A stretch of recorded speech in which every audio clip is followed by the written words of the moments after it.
अस्सलामुअलैकुम। आज का टॉपिक जो पढ़ेंगे वो है थायराइड ग्लैंड फार्माकोलॉजी। इसमें ये है कि जो थायराइड ग्लैंड है वो क्या काम करता है, कैसे करता है, कम होता है, ज़्यादा होता है और क्या क्या इसकी ट्रीटमेंट है, मतलब वो सब इसमें देखेंगे। इसमें पहला जो हम पॉइंट पढ़ेंगे इसकी इंट्रोडक्शन, इसकी जो मेन मेन बातें हैं ना वो पढ़ेंगे। ठीक है, इसकी सबसे पहले पढ़ेंगे इंट्रोडक्शन। ठीक है, सेकेंडली इसके देखेंगे थायराइड हार्मोन की सिंथेसिस। ठीक है, और इसकी फिर प्रॉब्लम्स, यानी कि ज़्यादा हो रहा है, कम हो रहा है। ठीक है, और लास्ट में इसकी ट्रीटमेंट कि कौन कौन से ड्रग्स जो है ना यहाँ पर हम दे सकते हैं, वो सब कुछ जो है इसी में देखेंगे। तो सबसे पहले थायराइड ग्लैंड की इंट्रोडक्शन। थायराइड ग्लैंड जो है इसको बोलते हैं, ये एक एनाबॉलिक ग्लैंड है। ठीक है, इट इज़ एनाबॉलिक ग्लैंड। देखिए, एक वर्ड होता है एनाबॉलिक, एक होता है कैटाबॉलिक। एनाबॉलिक का क्या मतलब है कि छोटे छोटे मालिक्यूल को तोड़ के बड़े बड़े मालिक्यूल में कन्वर्ट करना। कैटाबॉलिज्म का क्या मतलब है, बड़े मालिक्यूल को छोटे मालिक्यूल में तब्दील करना। ये नॉर्मली तो एनाबॉलिक ग्लैंड होता है, लेकिन but in some condition, in some disease, ठीक है, in some disease like hyperthyroidism, ठीक है, जैसे कि hyperthyroidism, उसमें क्या होता है, ये ग्लैंड इट बिकम्स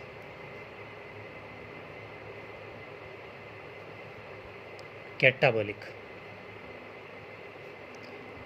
नॉर्मली क्या होता है, एनाबॉलिक होता है। ठीक है, नॉर्मली एनाबॉलिक है, लेकिन कुछ डिजीज़ में ये क्या बन जाता है, कैटाबॉलिक बन जाता है। ठीक है, ये आपने याद रखना है। Secondly it is present in neck. ठीक है, नेक रीजन में प्रेजेंट होता है, प्रेजेंट इन नेक रीजन में प्रेजेंट होता है, और बटरफ्लाई शेप है।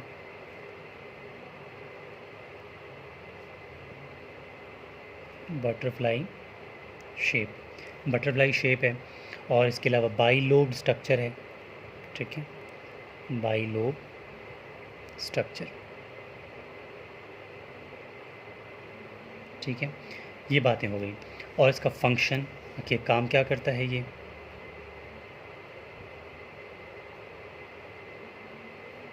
ठीक है, इसका जो मेन फंक्शन है तो क्या प्रोड्यूस करता है, T3 एंड प्लस T4। ये क्या होते हैं, दो हार्मोन्स होते हैं, ट्राईआइडोथायरोनिन और टेट्राइडोथायरोनिन। ठीक है, और प्लस कैल्सीटोनिन, ये हार्मोन्स प्रोड्यूस करता है। इसके अलावा जो T3 है, T3 control growth of nervous tissue.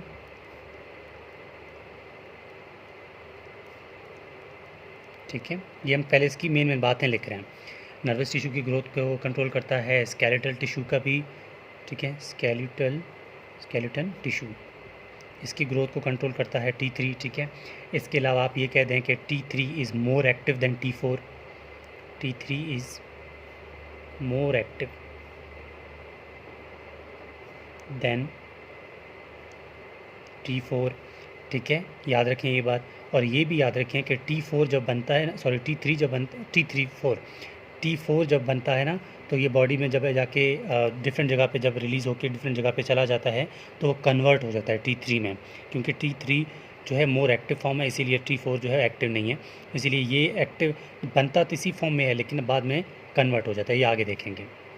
ये बातें हो गई। इसका थोड़ा मैं स्ट्रक्चर आपको बता दूं तो हम ये कहेंगे कि जो हमारे पास, ठीक है, ये थायराइड ग्लैंड का स्ट्रक्चर है, फुल बटरफ्लाई शेप या एच शेप कह दें आप। ठीक है, ये थायराइड ग्लैंड का स्ट्रक्चर है, और इस थायराइड ग्लैंड के स्ट्रक्चर के अंदर क्या होते हैं, कुछ फॉलिक्यूलर्स होते हैं, तो इनको बोलते हैं फॉलिक्यूलर सेल्स। ठीक है, इनको बोलते हैं फॉलिक्यूलर सेल्स।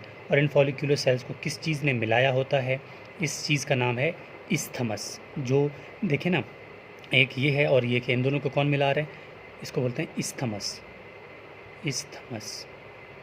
ठीक है, इन फॉलिक्यूलर सेल्स में अंदर यहाँ पर इस तरह कुछ फॉलिकल्स हैं। ठीक है, ये फॉलिकल सेल्स का एक स्ट्रक्चर है।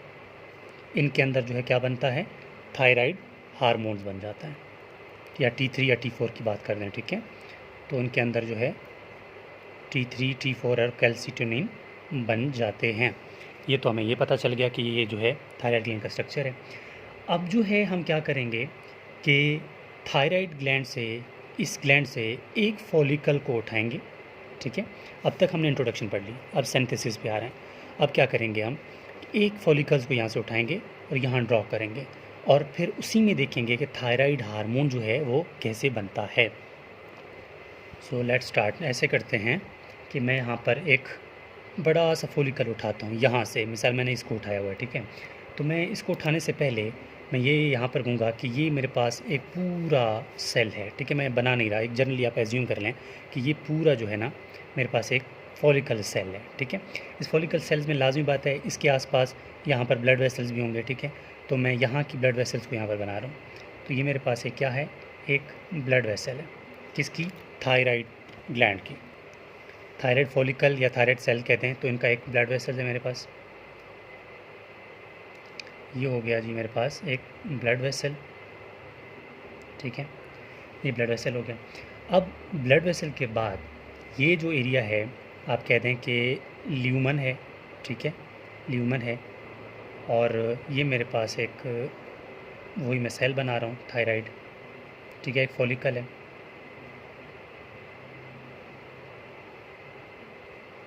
ठीक हो गया।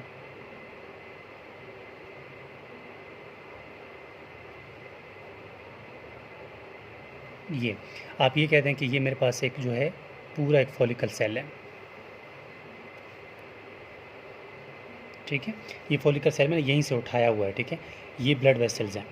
अब कैसे बनता है थायराइड हार्मोन, ये फिर देखते हैं। सबसे पहले क्या होता है कि इसके अंदर ब्लड होगा, ब्लड वेसल्स है, इसके अंदर ब्लड होगा। ब्लड में यानी कि जीआईटी में, यानी कि हम लोग क्या कहते हैं, खाना खाते हैं, आयोडीन जब हमारे जीआईटी से एब्जॉर्ब होकर ब्लड में आता है ना, तो आयोडीन जो है जीआईटी से कहाँ आएगा, ब्लड में आएगा। ठीक है, तो यहाँ पर हमारे पास क्या है, आयोडाइड के फॉर्म में है। ठीक है, तो ये हमारे पास आयोडाइड प्रेजेंट है।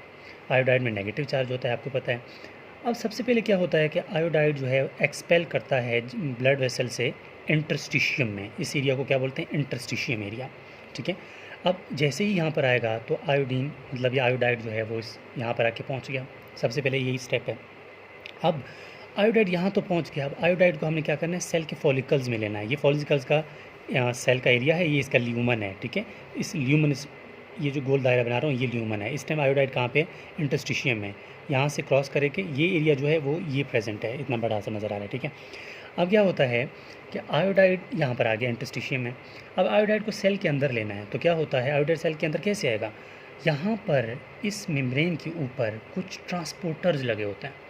ठीक है, इसको बोलते हैं ATP actin transporter, ATP actin transporter. ठीक है, ATP actin transporter. ATP actin transporter की वजह से क्या होता है, ये आयोडाइड जो है यहाँ से क्रॉस करके यहाँ अंदर आ जाएगा। अब जैसे ही ये आयोडाइड यहाँ पर आ गया तो ये टूट जाएगा, लाजमी बात है, डबल आई में। ठीक है, 2 आई में टूट जाएगा, टूट गया। अब जो है ये आयोडाइड जो है आराम से इस ल्यूमन के अंदर जा सकता है, लेकिन अब जैसे ही यहाँ पहुँचेगा तो इसके लिए एक जो है इंजाइम वहाँ पर प्रेजेंट होता है, जो कि इस आयोडाइड को क्या करता है, जगा देता है, रास्ता बताता है कि आपका रास्ता यहाँ से है। तो इस इंजाइम का नाम जो है, ये पहले ये इंजाइम है। ठीक है, ये वो इंजाइम है। इस इंजाइम को बोलते हैं पेंड्रिन इंजाइम। क्या बोलते हैं, पेंड्रिन एंजाइम। ये पेंड्रिन एंजाइम आपको बुक में भी नहीं मिलेगा। ठीक है, पेंड्रेन एंजाइम बुक में भी नहीं है, आप नेट से बेशक पढ़ लें, आपको पेंड्रेन एंजाइम बहुत इंपॉर्टेंट है। तो पेंड्रेन एंजाइम क्या करता है, पेंड्रेन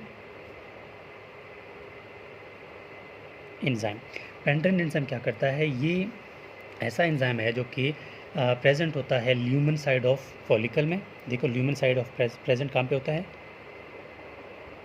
lumen side of follicle, lumen side of follicle में प्रेजेंट होता है। करता क्या है, इट फैसिलिटेट करता है, यानी बताता है रास्ता, फैसिलिटेट, किस चीज़ का facilitate, to way to iodide, iodide को रास्ता बताता है कि आपने कहाँ जाना है, टू ल्यूमन, कि आपने ल्यूमन की तरफ जाना है। तो आयोडाइड यहाँ से भागता है, इसकी बात मान के कहाँ आता है, अंदर आ जाता है, ठीक है। तो आयोडाइड इस टाइम प्रेजेंट है यहाँ पे, ल्यूमन के अंदर आ गया, ठीक है। जैसे ही आयोडाइड ल्यूमन के अंदर आएगा, अब क्या होगा, इस एंजाइम का काम ख़त्म। अब उसके बाद एक और प्रोटीन बनेगी, ठीक है, उसका नाम है थायराइड थायरोग्लोबिन प्रोटीन। थायराइड थायरोग्लोबिन प्रोटीन कैसे बनाएगा, सेल के अंदर लाजिम पता है डीएनए होता है, ठीक है, डीएनए यहाँ पर बनेगा, डीएनए प्रेजेंट होता है। डीएनए से सबसे पहले क्या होता है, जैसे ये आयोडाइड आएगा तो सेल एक्सप्रेस करेगा कि इस टाइम मुझे डीएनए से आरएनए बनाना है, तो डीएनए से बनेगा मैसेंजर आरएनए, बन रहा मैसेंजर आरएनए, डीएनए से मैसेंजर आरएनए बनेगा।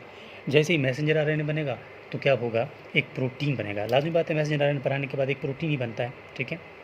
जैसे ही ये प्रोटीन बनेगा, इस प्रोटीन में अमाइनो एसिड्स होते हैं, लेकिन एक स्पेसिफिक अमाइनो एसिड इसमें बहुत ज़्यादा होता है, उसको बोलते हैं टायरोसिन अमाइनो एसिड, ठीक है। तो इसमें टायरोसिन अमाइनो एसिड कुछ ज़्यादा ही प्रेजेंट होते हैं। ये टायरोसिन अमाइनो एसिड अब जो ये बना है ना, इसका नाम क्या है, इसको मैं यहाँ पर लिख रहा हूँ, उसका नाम है थायराइड, ठीक है, thyroid globular protein, thyroid globular protein, ठीक है। अब क्या करता है कि ये थायराइड ग्लोबुलर प्रोटीन जो है यहाँ से क्रॉस करके कहाँ जाएगा, इस ल्यूमन में जाएगा, ठीक है, प्रोटीन बना। अब ये क्या करेगा, यहाँ से क्रॉस करके ये इसके अंदर चला जाएगा। अब मिसाल के तौर पर ये मेरे पास का क्या आ गया, थायराइड ग्लोबुलर प्रोटीन, इसके अंदर वो क्या प्रेजेंट है, वही टायरोसिन अमाइनो एसिड। कहाँ से आया, यहाँ से बना, ठीक है, सेल ने बनाया इसको। कहाँ से शिफ्ट हुआ, सेल से बनने के बाद डायरेक्टली शिफ्ट हो जाता है कहाँ पे, ल्यूमन पे। ये बातें कंप्लीट हो गई। अब जो है जैसे ही यहाँ पहुँच गया, अब एक और एंजाइम का काम स्टार्ट होता है, ठीक है। वो एंजाइम भी कहाँ प्रेजेंट होता है, इसी मेम्ब्रेन पे प्रेजेंट होता है, जिस तरह पेंड्रेन एंजाइम प्रेजेंट होता है, ठीक है। अब ये एंजाइम जो है कुछ ज़्यादा इंपॉर्टेंट एंजाइम है। ये क्या करता है, यहाँ पर प्रेजेंट होता है, ठीक है, मैं इसके यहाँ पर बना रहा हूँ, ठीक है। ये बहुत बहुत बहुत इंपॉर्टेंट एंजाइम है, ठीक है। ये एंजाइम जो है क्या करता है, ये देखते हैं। इस पहले तो इस एंजाइम का नाम देखते हैं। इस एंजाइम को बोलते हैं पर ऑक्सीडेज, या फिर स्पेसिफिकली थायराइड पर ऑक्सीडेज इसको बोलते हैं, ठीक है। इस एंजाइम का नाम क्या है, मैं यहाँ पर लिख रहा हूँ, थायराइड पर ऑक्सीडेज, थायराइड पर ऑक्सीडेज, पर ऑक्सीडेज। ये थायराइड पर ऑक्सीडेज क्या करता है, ये 3 काम करता है, ठीक है। सबसे पहला काम ये करेगा, ठीक, सबसे पहला ये ऑक्सीडेशन करवाएगा, ठीक है, ऑक्सीडेशन, ये पता होना चाहिए, बता देता हूँ कैसे। नंबर 2 ये करवाएगा ऑर्गेनिफिकेशन, ऑर्गेनिफिकेशन, ठीक है। और थर्ड ये करेगा कपलिंग रिएक्शन, कपलिंग रिएक्शन, ये थायराइड पर ऑक्सीडेज करवाएगा। अब जो है पहला ऑक्सीडेशन कैसे करवाएगा, ये देखें। हमारे पास क्या होता था कि जो आयोडाइड यहाँ पर प्रेजेंट आया ना, अब आयोडाइड जो ल्यूमन पे क्या आ रहा था, आयोडाइड आ रहा था। अब इस आयोडाइड को ये किस में कन्वर्ट करेगा, आयोडीन में कन्वर्ट करेगा, ठीक है। आयोडाइड को थायराइड पर ऑक्सीडेज किस में कन्वर्ट करेगा, थायराइड पर ऑक्सीडेज आयोडाइड को आयोडीन में कन्वर्ट करेगा, ठीक है। तब ये आयोडीन में कन्वर्ट होगा, तो मिसाल के तौर पर ये हमारे पास जो है आयोडीन बन गया, ठीक है। पहला काम इसका ये हो गया।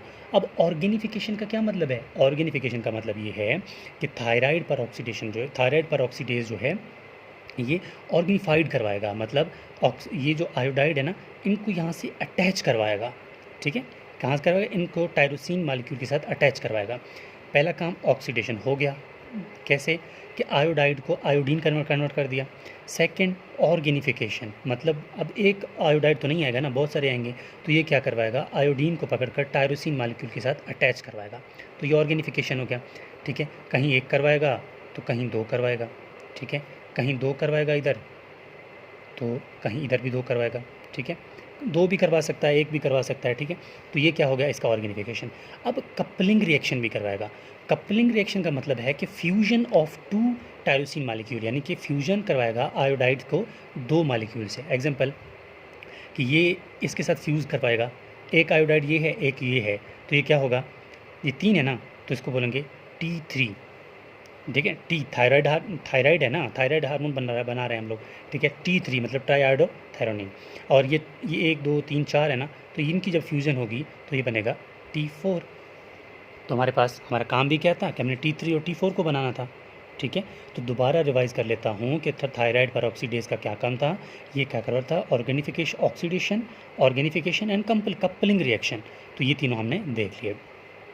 अब इसके बाद, अब जैसे ही ये बनेगा, ठीक है, ये हार्मोन हमारे पास बन गए, उसके बाद क्या होगा कि जैसे ही बॉडी को नीड होंगे ना कि भाई अब हम मुझे T3 चाहिए या T4 चाहिए। थायरोग्लोबिन, ये प्रोटीन तो बहुत बड़ा है ना, थायराइड ग्लोबुलर प्रोटीन, ये तो बहुत बड़ा है। अब जहाँ से हमें चाहिए वहाँ से कट ऑफ करने के लिए कुछ इंजाइम्स आएंगे, उनको बोलते हैं प्रोटीएज एंजाइम, ठीक है। तो मैं लिख रहा हूँ, प्रोटीएज एंजाइम क्या करेंगे, प्रोटीएज विल क्या करेंगे, ब्रेक करेंगे, ठीक है। ब्रेक या क्लीवेज, किस चीज़ की क्लीवेज करेंगे, बॉन्ड बिटवीन कहाँ, T3 प्लस T4। लाजमी बात है, यहाँ से बॉन्ड ब्रेक होगा तभी तो T4 अलग होगा, T3 अलग होगा, T4 अलग होगा, ठीक है।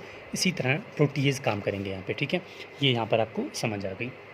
अब जो है एक काम और कि मैंने पहले भी कहा था कि T4 जब बनता है, T4 जो है बनने के बाद कन्वर्ट हो जाता है किसमें, T3 में। क्यों, क्योंकि ये मोर एक्टिव है देन T4। तो यहाँ पर जो एंजाइम काम करेगा, इसको कौन जो है कन्वर्ट करवाएगा, तो उस एंजाइम को बोलते हैं 5-डी आयोडीनेज एंजाइम, ठीक है। इस बात को आपने यहाँ याद रखना है। ये बातें यहाँ पर हो गई। अब जो है ये इसकी ये बातें कंप्लीट हो गई। अब ड्रग की बात करने से पहले एक चीज़ मैं और आप लोगों को बता दूं कि ये बातें यहाँ पर हो गई। एक और चीज़ जो है यहाँ पे, अच्छा आपको ये पता होना चाहिए कि T3 जो है कहाँ पर कन्वर्ट हो जाता है, T4 जो है T3 में किस जगह पे कन्वर्ट होता है, तो सेल के पेरीफ्री में कन्वर्ट होता है, ठीक है। सेल के पेरीफ्री में जो है वो कन्वर्ट हो जाता है। अब एक और एग्जाम्पल है कि अगर ब्लड में जब ये आ जाते हैं ना, तो T4 एंड T3 इनका जो मतलब एक ब्लड से कभी कभी एक्सपेल भी हो जाते हैं, निकल भी जाते हैं। वो परसेंटेज जो है 0.4%, ये T3 जो है ब्लड से कभी कभी फ्री फॉर्म में निकल जाता है, और 4% जो है या 0.4% जो है वो निकलता है T3। एग्जाम्पल कि ये आप ये कह दें कि ये जो क्या करते हैं, they get free from the blood, यानी कभी कभी ये ब्लड से निकल जाते हैं, काम करना छोड़ जाते हैं। अब लाजमी बात है ना, अब एक काम जो हम इतने अगर 1000 लोग आप अपने पास बुला लेते हैं ऑफिस में काम करने के लिए, तो उसमें 3-4 लोग तो खिसक जाएंगे ना कि छोड़ो कौन काम करे इधर, ठीक है। तो वही एग्जाम्पल है यहाँ पे, they get free from blood, ये परसेंटेज क्या करता है, ब्लड से निकल जाता है। ये बातें हो गई। अब जो है हमने ड्रग अप्लाई करना है कि कौन, अब एक ड्रग अप्लाई करने से पहले अगर 2 कंडीशंस हैं, अगर थायराइड हार्मोन जो है या T3 T4 जो है कम बन रहा हो, ठीक है, तो उस कंडीशन को बोलते हैं हाइपोथायराइडिज्म, ठीक है। अगर ये ज़्यादा बन रहा हो तो इसको बोलेंगे हाइपरथायराइडिज्म, ठीक है। और मेन जो प्रॉब्लम आती है वो हाइपरथायराइडिज्म के साथ आती है, ठीक है, ज़्यादातर। अब जो है हम ड्रग देखेंगे कि कौन कौन से ड्रग या इसकी ट्रीटमेंट जो है वो क्या है, ठीक है। तो मैं ट्रीटमेंट स्टार्ट कर रहा हूँ। ट्रीटमेंट, ठीक है, थायराइड हार्मोन्स ट्रीटमेंट। देखें, ट्रीटमेंट इनके हर एक स्टेप के मुताबिक देंगे हम लोग। अब जो पहला ट्रीटमेंट है तो वो मैं कहूँगा कि आयनाइन इनहिबिटर्स देंगे हम। सबसे पहला ट्रीटमेंट क्या है, आयनाइन इनहिबिटर्स, आयनाइन इनहिबिटर्स। आयनाइन इनहिबिटर्स कैसे, पहला वाला स्टेप देखें। इसमें हमने क्या किया था, ये आयनाइन तो जा रहा है ना, ये जो पंप था इसको ब्लॉक करेंगे तो आयोडाइड आएगा ही नहीं, आयोडाइड आएगा ही नहीं तो पेंटरन एंजाइम इसको ल्यूमन में छोड़ेगा ही नहीं। तो पहला जो ड्रग है हम यहीं पर अप्लाई करते हैं, ठीक है। तो इसका पहला जो ड्रग है आयनाइन इनहिबिटर्स, उसमें जो आते हैं वो है परक्लोरेट,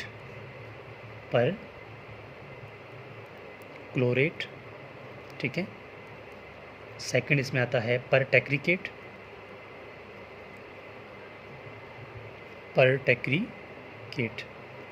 और थर्ड इसमें आता है थायोसाइनेट, ठीक है। ये बात हो गई। सेकंड यहाँ पर देंगे हम थायमाइड्स। थायमाइड्स क्या करते हैं, ये थायराइड पर ऑक्सीडेज के फंक्शंस को इनहिबिट करते हैं।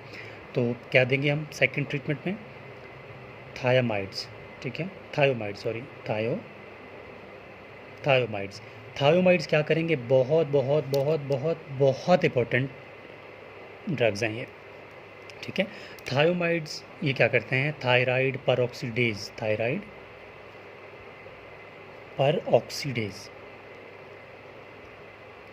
के फंक्शंस को क्या करते हैं, फंक्शन ब्लॉक करवाते हैं, ठीक है। यहाँ पर जो ड्रग्स आते हैं उनमें पहला आता है मेथिमाजोल,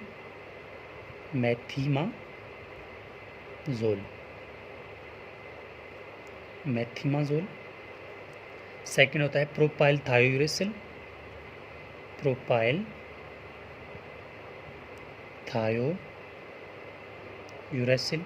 ठीक है। और नंबर 3 होता है कार्बिमाजोल।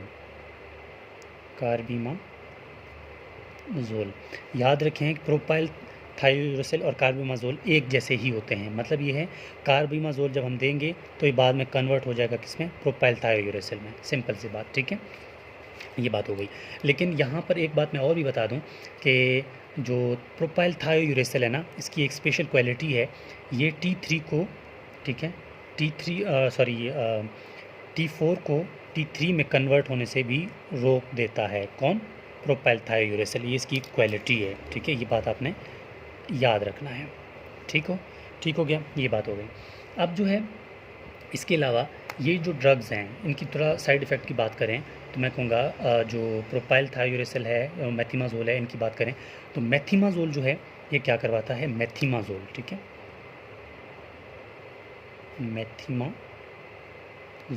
मेथिमाजोल जो है इसकी साइड इफ़ेक्ट जो है वो एलर्जी काज करता है, ठीक है।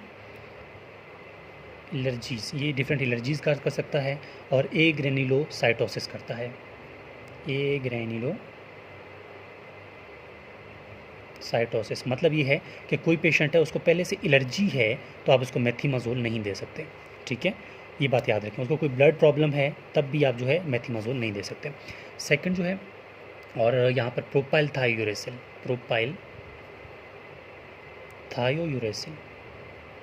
ये ड्रग जो है ये बहुत इंपॉर्टेंट है और इसका जो साइड इफ़ेक्ट है मेन, आप ये कहते हैं कि इसके साइड इफ़ेक्ट भी बात करते हैं और एक अच्छी क्वालिटी की भी बात करते हैं।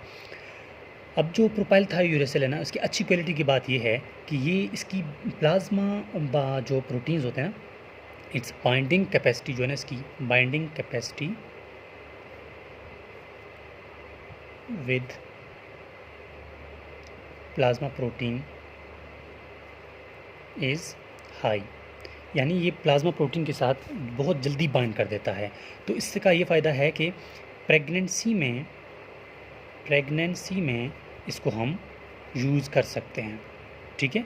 क्यों यूज़ कर सकते हैं, क्योंकि प्रेगनेंसी में क्या होता है, प्लेसेंटा को ये जो है क्रॉस नहीं करेगा। एग्जाम्पल, ये प्लेसेंटा है तो ये ड्रग क्या करेगा, ठीक है, ये प्लेसेंटा को जो क्रॉस है वो नहीं करेगा, प्लेसेंटा को क्रॉस नहीं कर सकता। क्रॉस नहीं करेगा तो क्या होगा, तो बच्चे को प्रॉब्लम नहीं होगी। तो प्रोपाइल थायोयूरेसिल जो है ये प्लाज्मा प्रोटीन के साथ ही अपना एक्शन करके जुड़ के उधर ही रह जाता है, ठीक है। तो ये हो गया एग्जाम्पल, प्लाज्मा प्रोटीन उनके साथ जुड़ जाता है, ठीक है। प्लेसेंटा को क्रॉस नहीं कर सकता, तो ये प्रेगनेंसी में सेफ ड्रग है। इसके अलावा इसकी जो एक प्रॉब्लम वाली बात है, ये काज कर सकता है कोलिसिस्टिक जॉइंटिस, ठीक है, कोलिस्टैटिक जॉइंटिस काज करवा सकता है, ठीक है। कोलिस्टैटिक जॉइंटिस ये काज करवा सकता है। इसके अलावा मेथिमाजोल भी आपको बता दिया और ये बात भी हो गई। ठीक है। अब जो है आपको इतना पता चल गया कि प्रोपाइल थायोरेसिल और मेथिमाजोल के क्या क्या फंक्शंस हैं और क्या कैसे कैसे इसको हम यूज़ कर सकते हैं। आगे वाले ड्रग्स जो हैं उनमें पहला जो हमने पढ़ लिया थायमाइड्स पढ़ लिए, थर्ड जो है हमारे पास आता है आयोडाइड्स। हम आयोडाइड्स दे सकते हैं, ठीक है, इस पेशेंट्स को, ठीक है। ये क्या करते हैं, ये आयोडाइड्स क्या करेंगे, इनहिबिट करेंगे ऑर्गेनिफिकेशंस को, ऑर्गेनिफिकेशन इनहिबिटर्स, ठीक है। ऑर्गेनिफिकेशन मतलब दो आयोडीन जो मिल रहा था ना उसको रोकेंगे ये लोग। अच्छा, फिर देंगे हम इसमें रेडियो एक्टिव आयोडाइड्स दे सकते हैं, ठीक है। तो नंबर 4 पे हमारे पास क्या है, radio active iodides. Radio active iodide जो है हम यहाँ पर इन पेशेंट्स को दे सकते हैं। रेडियो एक्टिव आयोडाइड जो हैं ये क्या है, इनको बोलते हैं लीवोथायरॉक्सिन। इसका जो पहला एग्जांपल है वो है लीवोथायरॉक्सिन, ठीक है। ये भी क्या करेगा, लीवोथायरॉक्सिन भी क्या करेगा, इसकी ऑर्गेनिफिकेशन को इनहिबिट करेगा, यानी ऑर्गेनिफिकेशन को, दो आयोडाइड का जो है जो अटैच हो रहा था ना टायरोसिन मॉलिक्यूल से, तो उनको वहाँ से रोक देता है। इसके अलावा यहाँ पर एक और पॉइंट है, इतना ख़ास समझने के लिए, मतलब बताना अच्छा है, अगर आप नए आपको भूल भी जाए तो इतना प्रॉब्लम नहीं है। यहाँ हम बीटा ब्लॉकर भी यूज़ कर सकते हैं, ठीक है। बीटा ब्लॉकर क्यों यूज़ कर सकते हैं, बीटा ब्लॉकर क्या करते हैं, ये क्या करते हैं, इसमें जो बीटा ब्लॉकर के एग्जांपल्स हैं ना, पहले तो ये देखें, एम्यूडारोन, ठीक है, और सेकंड जो है हम यहाँ पर यूज़ सकते हैं प्रोपेनालोल,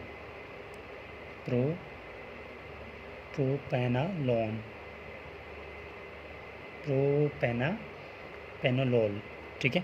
ये क्या करेंगे, ये कर सकते हैं, देना नहीं है हमने, इसके सिर्फ कर सकते हैं, इसके बहुत साइड इफ़ेक्ट्स हैं, यहाँ पर हम नहीं दे सकते हैं, लेकिन कर सकते हैं। क्या कर सकते हैं, ये स्टॉप कर सकते हैं T4 को T3 में कन्वर्ट करने के लिए, ये स्टॉप कर सकते हैं, कर सकते हैं, मैं अभी भी बोल रहा हूँ, देना नहीं है, दे कैन स्टॉप, ठीक है, conversion of T4 to T3, देना नहीं है, लेकिन मैं जस्ट बता रहा हूँ कि ये ड्रग भी कर सकते हैं, ठीक है। ये बातें ये हो गई।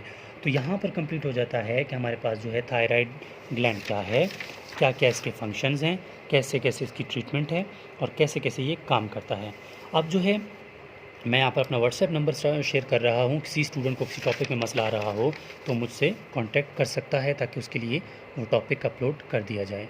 ये मेरा व्हाट्सएप कॉन्टैक्ट है, किसी स्टूडेंट को किसी टॉपिक में मसला आ रहा हो तो मुझसे व्हाट्सएप में कांटेक्ट कर सकता है। और याद रखें कि मेरा जो ये चैनल है एक सिर्फ फार्माकोलॉजी के लिए नहीं, anatomy, physiology, biochemistry, general anatomy, histology, ठीक है, पैथोलॉजी, और हाँ आप ये कहते हैं कि डिफरेंट जो MBBS के टॉपिक्स होते हैं उन सब के लिए है। आप प्लेलिस्ट चेक किया करें। तो ये था हमारे पास थायराइड ग्लैंड फार्माकोलॉजी और इसकी होल डिस्क्रिप्शन। अगर इस चार्ट को आप इसी तरह एग्ज़ाम में लिख लेते हैं या बना लेते हैं तो आपके पूरे नंबर आपको मिल सकते हैं, या मतलब पूरे नंबर आपको मिल जाएंगे।